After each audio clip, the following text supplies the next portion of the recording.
Mudança verbal com sujeito composto, certo? Imagine que os núcleos desse sujeito composto estão ligados pela preposição com. Olha como acontece, ó. Os núcleos são ligados por com e não há vírgulas.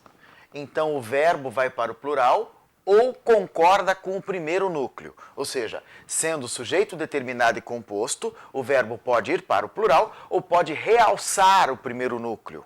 Então, no exemplo aqui, ó, o professor com os seus colegas elaboraram a prova. Quem elaboraram a prova? O professor com seus colegas. O professor com seus colegas é o sujeito determinado e composto. Repare, nós não temos vírgula, certo? Muito bem, eu tenho um sujeito composto em que os núcleos do sujeito composto, professor e colegas, estão ligados pela preposição com. O que acontece com o verbo? O verbo vai para o plural ou realça o primeiro núcleo. O professor com seus colegas elaborar a prova, verbo no plural. O professor elaborou a prova, realçando o primeiro núcleo. Muito bem. Agora, olha o que acontece.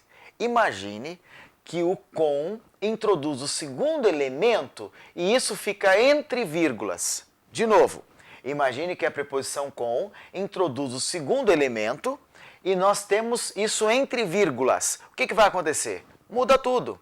Porque esse com, introduzindo o segundo elemento entre vírgulas, será adjunto adverbial de companhia, certo? Se ele é advérbio de companhia, obviamente o verbo não vai concordar com o advérbio. E isso, o verbo vai concordar com o sujeito. E se o com os seus colegas, de segundo núcleo do sujeito, sintaticamente, virou advérbio de companhia pela presença das vírgulas, nós passaremos a ter o quê? Sujeito simples. Sujeito determinado e simples. E aí, obviamente, o verbo concordará com o primeiro e único núcleo, o professor. Então, o professor elaborou a prova, certo? Sem vírgulas, verbo no plural ou realça o primeiro núcleo. Mas nos dois casos nós temos sujeito composto. Se houver vírgulas,